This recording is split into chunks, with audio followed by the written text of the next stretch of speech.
Hey there, everybody. How's it going? Nice to see you again. Thanks for tuning in. Hope you're having a blessed day. So, the other night, I took my Pentax LX out with a roll of Tri-X film just to, see how the old 35mm film is doing these days. Horror of horrors, if you have a manual focus camera, it's not that hard to focus. It really isn't. I mean, up until what was it, 1995, 1985, people got along, took really great photographs without autofocus.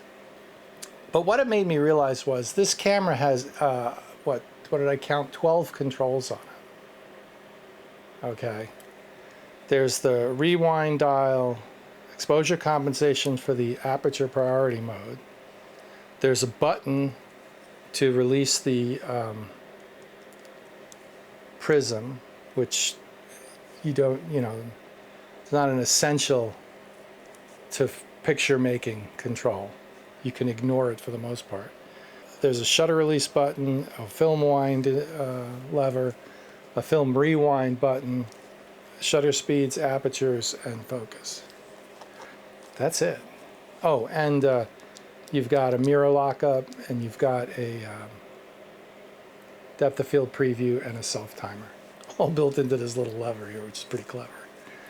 Shooting with this camera is like no big deal. It's like, oh, I want to focus. There's the focus. So I want, this is the aperture I want. That's the shutter speed I want, or it's on automatic. I can dial in exposure compensation. It's easier just to go to manual, just to dial in the shutter speed you want. It's a faster way of working. Okay, I could take this camera and do, anything with it, really. And people have. So, in sharp contrast to that, the next day or a couple of days later, I was out with my wife and we were at some store she wanted to go into that I didn't want to go into, it was a clothing store or something. I wasn't interested. So I was waiting in the car. And in the car, I had my everyday carry-around A7C2. And while I was sitting there, bored, I noticed out the window of the car a shot. And I'm just fooling around. I was like, what the heck?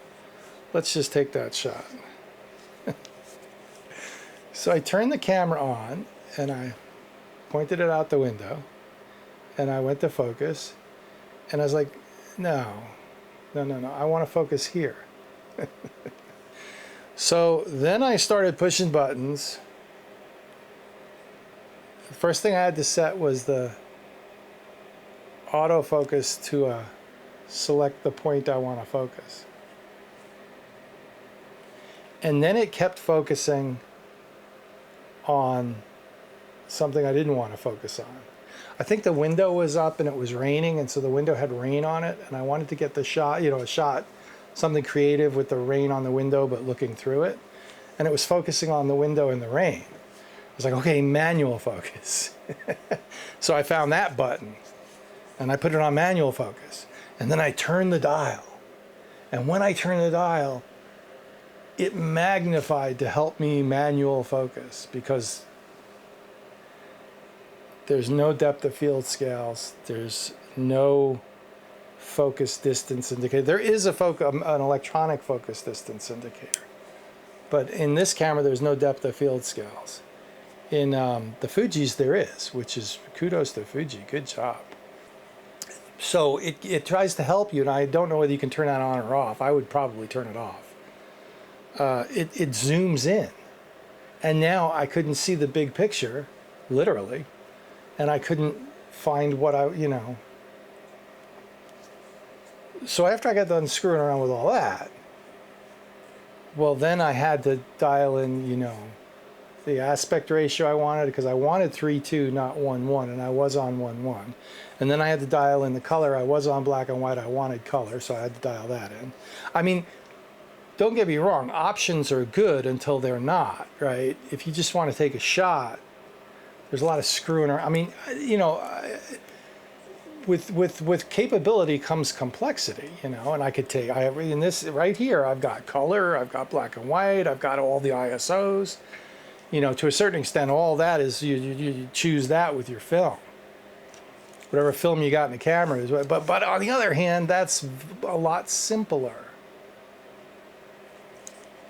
So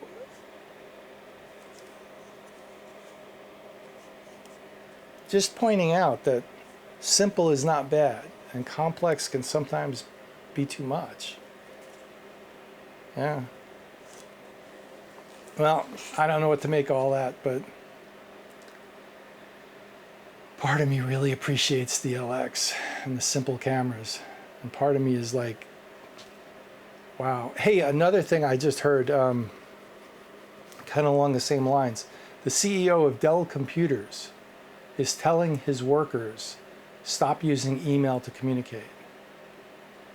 He said you can waste a half an hour emailing back and forth, when if you just picked up the phone and called the person, you could get it sorted in a minute, most of the time. And, you know, that wouldn't be such a big revelation coming from, you know, car parts manufacturer. But when the CEO of a computer company who sells computers is saying, guys, email's not better than just actually calling someone and talking to them. for that kind of correspondence. I just thought that was fascinating. The right tool for the right job, but sometimes, and I think it's great to have both. I mean, honestly, that's really what I'm coming down to, the digital or film. But man, there's a part of me that laments how much we've lost in terms of like simplicity. And there's a part of me that that appreciates the capabilities that the digital can give me.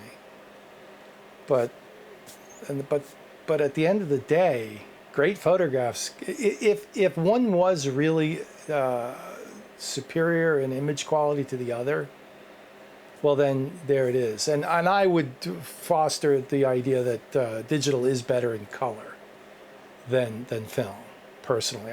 That's my opinion. But black and white, not so much. The jury's still out on that one. I think that black and white film still has a pretty big edge over digital, which is another video that I'm going to be making for YouTube here, and I'm working on it. In terms of black and white, they're both capable of you know, really good image quality. And I guess to a certain extent, some people would argue that color film is still a thing.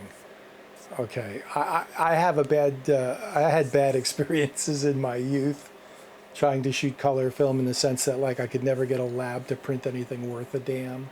I even tried printing it myself back in the day, but it was just way, I mean, you have to set up you don't, for color film, for color printing, you don't need a darkroom, you need a laboratory, okay? And anyone who's printed color film knows what I'm talking about. So just thought I'd share that with everybody. Thanks for watching, and we'll see you out there. Have a great one.